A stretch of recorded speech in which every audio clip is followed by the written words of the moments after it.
The cameras flashed, the crowd froze. And just like that, Hollywood had a new obsession. Welcome to Starscope Report. Join Jordan and Jamie as they uncover Hollywood drama, music industry shakeups, and viral influencer scandals. From red carpet surprises to social media controversies, we dive deep into the stories behind the fame. We really do, and I have to say, the deep dive we have for you today is it is incredibly messy. Oh, totally messy. Because, usually when you dive into celebrity breakups, you sort of expect this pristine, perfectly managed machine. Right, like the curated red carpet photos? Exactly. The carefully worded joint statements on Instagram and the publicist just working overtime behind the scenes. Yeah, they just want to make sure every rough edge is completely smoothed out for public consumption. Right, you are so conditioned to expect a clean break. Well, yeah, because we prefer our celebrity narratives to be, I don't know, categorized, emotionally sterilized. Right. It just makes the consumption of their personal lives a lot easier for you to digest. But then you step into the world of country music superstar Jelly Roll and podcaster Bunnie XO, and suddenly that entire PR machine just shatters into a million pieces. It really does. You are looking at a relationship landscape that is beautifully but brutally messy. So today we have this massive stack of sources in front of us. They've got articles, celebrity news reports, actual court documents. Yeah, it's a lot. And our mission for you on this deep dive is to look at the headline story that is currently just shaking up the music world. We are talking about the shocking sudden divorce of Jelly Roll and Bunnie XO. Which nobody saw coming. Nobody. So we are going to separate the official PR lines from the raw timeline of events and really try to figure out why a decade-long love story suddenly collapsed. It's honestly a complete contradiction. I mean, we're trying to diagnose a breakup while the couple is, actively scrambling the evidence. Right. Especially when you consider how their entire shared brand has been built on this idea of radical transparency. Totally. So let's just start with the timeline, because the sequence of events is completely wild. Oh, it's fascinating. Hours before TMZ even broke the news of the divorce, Bunnie XO basically told the internet it was over. Yes, she did. And she didn't do it with, a Notes app apology or a solemn black and white photo. She did it using a 2000s rock anthem. Which is such a specific choice. Because if you look at the actual court records we have from June 15th, 2026, Jelly Roll. Whose legal name is Jason DeFore. Exactly. He actually filed for divorce in Williamson County, Tennessee, weeks earlier, on May 18th. Wow. Weeks earlier. Yeah. And he cited May 9th as the official date of separation, checking that standard legal box for irreconcilable differences. Which is like the most sterile, standard issue legal phrasing possible. It really is. But hours before TMZ could actually publish those specific court documents and define the narrative, Bunnie posted a video of herself on social media. Doing what? She's lip-syncing and dancing to Nickelback's How You Remind Me.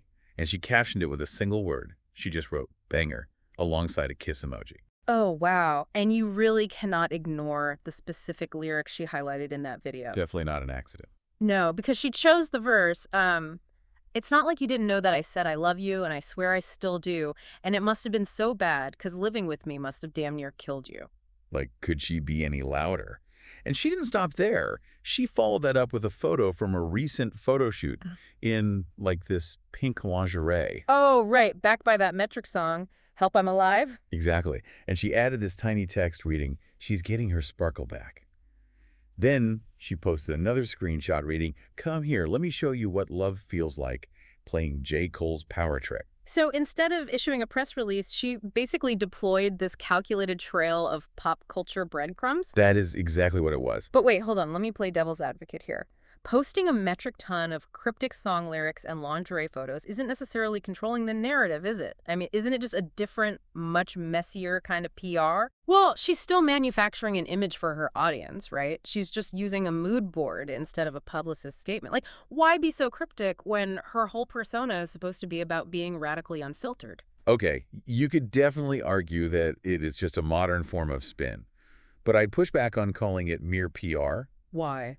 Because in the influencer economy, a traditional press release is basically a surrender to the old media guard. A breadcrumb trail, however, is pure currency. Oh, because of the engagement. Exactly. Yeah. It generates infinitely more engagement because it forces the audience to actively participate. People sit there and analyze the lyrics, they decode the outfits, they zoom in on the hidden text. That makes a lot of sense. Right. And from a psychological standpoint, she is signaling a specific stage of grief to her audience before the media can define it for her. Okay, I see that. By posting a highly stylized lingerie photo saying she's getting her sparkle back, she's basically telling the public, look, I've already done the crying. I have already packed the bags. I am standing on the other side of this, and you are just now catching up. Wow. Yeah, she is setting the emotional tone to ensure she isn't painted as the victim of a sudden abandonment. Precisely. And honestly, that's not even the wildest part of all this. Wait until you hear the secret plans they were making right before the papers were filed. It gives you absolute whiplash. It really does. And if you're loving these Hollywood twists, make sure you're subscribed. We've got even crazier stories ahead. So to really understand the psychological weight of this sudden split, you have to examine the foundation they built this massive empire on. Right, let's go back to the beginning. Because this was never a typical Nashville meet-cute involving songwriters at a cozy coffee shop. Not by a long shot. I mean, today, Jelly Roll has an estimated net worth of around $20 million, and Bunnie is sitting at around $7 million. They are a literal multi-million-dollar powerhouse. They are. But rewind to 2015, they meet at a Fremont Street concert in Las Vegas, and Jelly was completely broke. Oh, beyond broke. Yeah, he was bouncing between couches and literally living out of a dirty brown van he had named Bertha. And the source materials paint a very vivid picture of that era. That van was reportedly littered with trash and condoms. It was a chaotic, profoundly unstable environment. Meanwhile, Bunnie was working as a high-end escort at the time. She had her own hustle, her own established life, but, she fell for him anyway. Despite the van. Despite the van. And they just launch into this incredibly turbulent timeline right from the jump.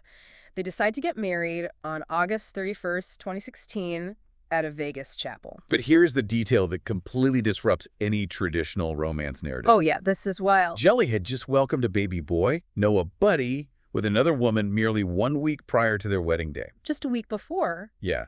It is difficult to overstate the sheer volume of complexity and emotional baggage present at the absolute starting line of their marriage. And the turbulence really accelerated from there. Right. Because in 2018, they actually separated. Right. Bunnie packed her bags and moved back to Las Vegas after discovering that Jelly Roll had been carrying on a 10-month affair. 10 months. Yeah, that isn't like a momentary drunken lapse in judgment after a show. That is a parallel life that requires sustained deception. It does. But Jelly Roll has not shied away from that reality. I mean, in October 2025, he went on the Human School podcast and openly referred to the affair as his worst adult moment. He owned it. He did. Right. And the reason they became so intensely beloved by their fans was their refusal to hide this ugly chapter. They leaned into the damage. Which is rare. Extremely rare. They eventually reconciled, engaged in massive amounts of therapeutic work, and even renewed their vows at that same Las Vegas chapel in August 2023. Which brings up a massive paradox that we really need to unpack here. Let's do it. Bunnie published her memoir, Stripped Down, unfiltered and unapologetic, in February of 2026. Right, just a few months ago. Exactly. And she goes into extensive detail about the affair, the pain of the betrayal, and the agonizing process of rebuilding trust. So she publishes a 300-page book about surviving an affair and saving her marriage, and just 4 months later, the marriage is over. It's intense timing.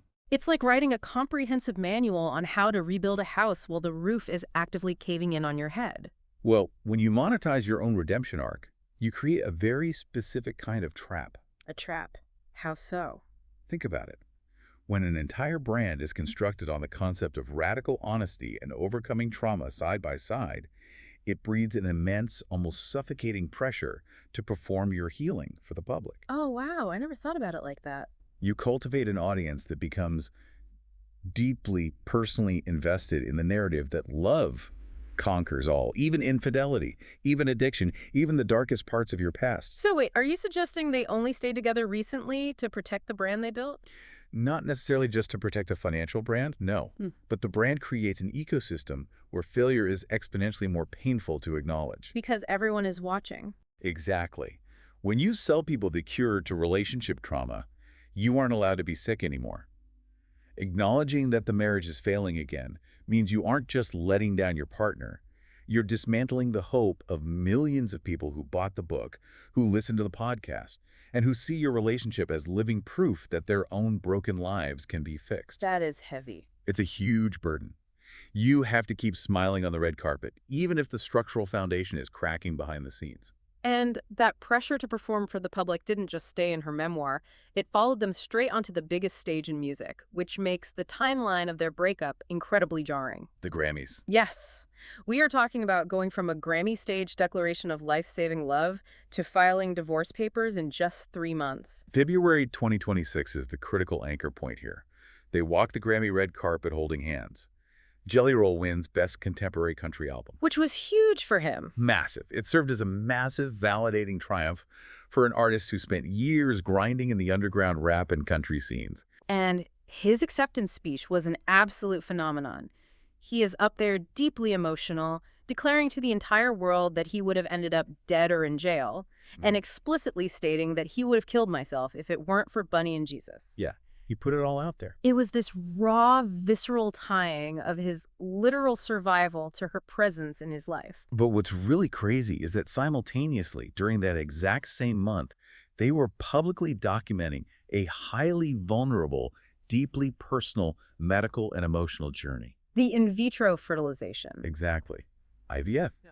Bunnie was taking to her podcast and TikTok, talking openly about finally reaching a place of financial and emotional stability where they felt ready. Yeah, they had secured a surrogate, they were planning for twins, explicitly stating they were using her eggs and his sperm. And she posted a hopeful caption that read, "God willing, baby to Ford 2026. Which makes this so heartbreaking, because Jelly Roll had gone on the record explaining how this specific IVF process had rewired his entire perspective on mortality. Oh, right, about his age. Yeah.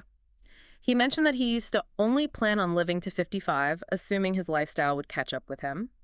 But the prospect of a new baby shifted his horizon. He suddenly wanted to live to at least 60, just so he could see his future child head off to college. They were fully aggressively committing to a shared long-term future in front of millions of people. But then May 9th hits, the official date of separation listed in the court documents, barely 3 months after the Grammys and the surrogate announcements. 3 months. And movers are spotted literally taking furniture out of their shared home in Nashville. Like, how does a couple pivot from building a nursery to deploying moving trucks in 90 days? Well, if we look past the public relations spin, the mechanics of this timeline are really telling. The TMZ sources claim it's a mutual decision in a private family matter. Sure they do. But the psychological and physical state of undergoing IVF requires a couple to be entirely focused on creation, on building the next chapter. Yeah, you have to be all in. Exactly. To suddenly halt an IVF journey, abandon a surrogate search, and initiate a physical move out of a shared home does not reflect a slow, mutual uncoupling. It reflects an abrupt, hard stop. Something bad happened. Something massive, sudden, and unignorable shifted in their dynamic between February and May. Yeah, I challenge anyone to buy the peaceful, mutual decision narrative when you factor in the blended family dynamics. That's a huge piece of this. Bunnie has been a stepmom to his 2 kids, Bailey Ann and Noah, for nearly a decade. She didn't just live with them, she practically raised them. She was deeply involved. So how does a person just mutually and peacefully walk away from a blended family they nurtured when they were literally days away from expanding it biologically? It is just devastating on a deeply human level. The emotional toll of severing those parental bonds, combined with the sudden termination of the IVF hopes, strongly suggest a catalyst that was deeply disruptive. Yeah. This wasn't a case of 2 people simply falling out of love over time. This was the sudden shattering of a very specific, carefully constructed future. It really forces you to question what actually goes on behind closed doors when the studio lights shut off and the camera phones are put away. Definitely. Later in this deep dive, we'll talk about how this connects to a shocking trend we're seeing in the country music world right now. Stay tuned and hit that subscribe button so you don't miss what's coming next. It's a trend that's honestly impossible to ignore once you see it. Because this sudden collision between a carefully constructed public image and a very messy private reality isn't happening in a vacuum. If you look at the sources we've gathered for this deep dive, there's a fascinating structural pattern emerging. There really is. It makes you wonder, is there a curse on country music stars dating podcast influencers? It honestly seems like it. Panning out to look at the broader pop culture landscape, reveals a very clear, repeating pattern. What's the other big example? Just months prior to Jelly and Bunnie's split, in February 2026, another massive story broke that perfectly mirrors this dynamic. Oh, are you talking about Brianna Chicken Fry? Exactly.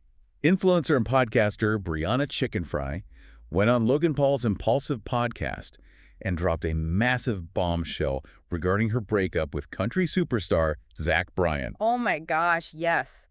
She revealed that following their breakup, Zach Bryan's team asked her to sign a $12 million non-disclosure agreement. $12 million. $12 million.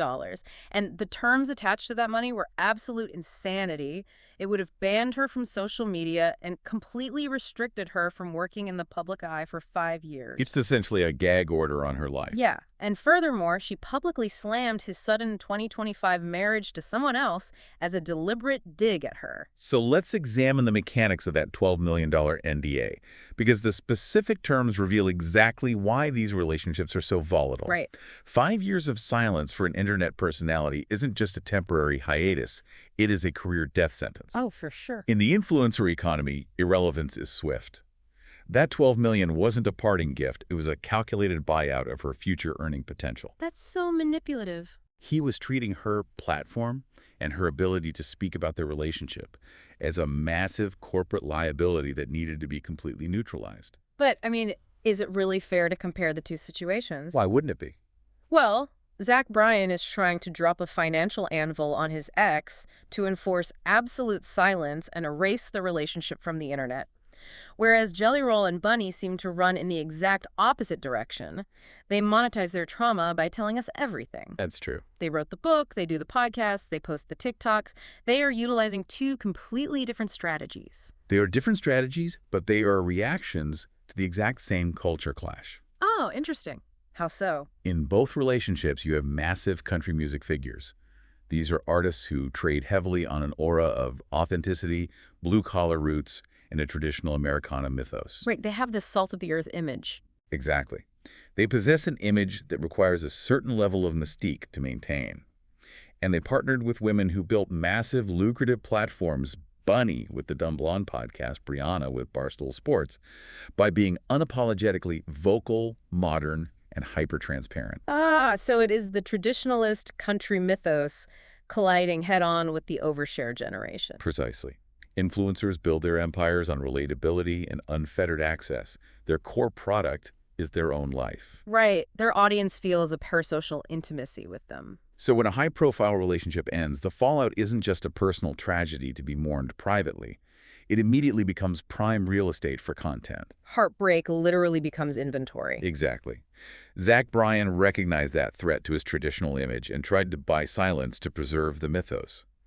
Jelly Roll and Bunnie tried to outrun the threat by owning the narrative first. Getting ahead of the tabloids with the memoir, the podcast confessions, the Nickelback lip syncs. But regardless of whether you try to silence the story or scream it from the rooftops yourself, the ultimate result is exactly the same. The relationship and its demise ends up becoming content consumed by millions. And that's why the country influencer relationship is a fundamentally volatile mix. Yeah. Because the country star's brand relies on preserving a romanticized narrative, while the influencer's entire business model relies on deconstructing the myth and showing the messy, unfiltered reality to their followers. Wow, yeah. Eventually, those two competing mandates are going to crash into each other. We started this deep dive talking about the desire for a clean break. We want the perfectly worded Instagram statement. We want to know the exact, undeniable reason what happened on May 9th to make the IVF journey stop and the moving trucks arrive. We crave a simple cause and effect. We really do. But in relationships built inside the modern attention economy, that clean narrative rarely exists. No, it doesn't. What we have instead is this fragmented mosaic of Instagram stories, legal filings, and a 300-page memoir that is suddenly tragically outdated. It really is tragic, and it leaves you with such a lingering question to ponder.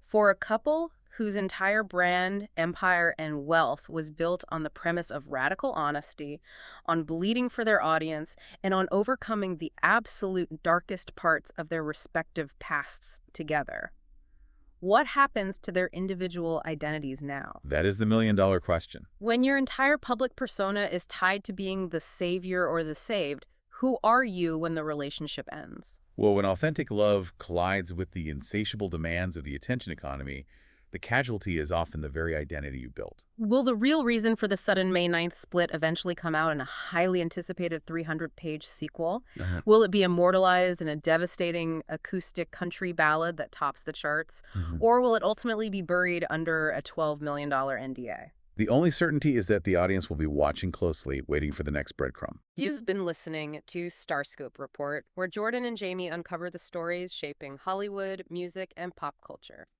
Thanks for tuning in, and don't forget to subscribe for more stories that keep the stars shining.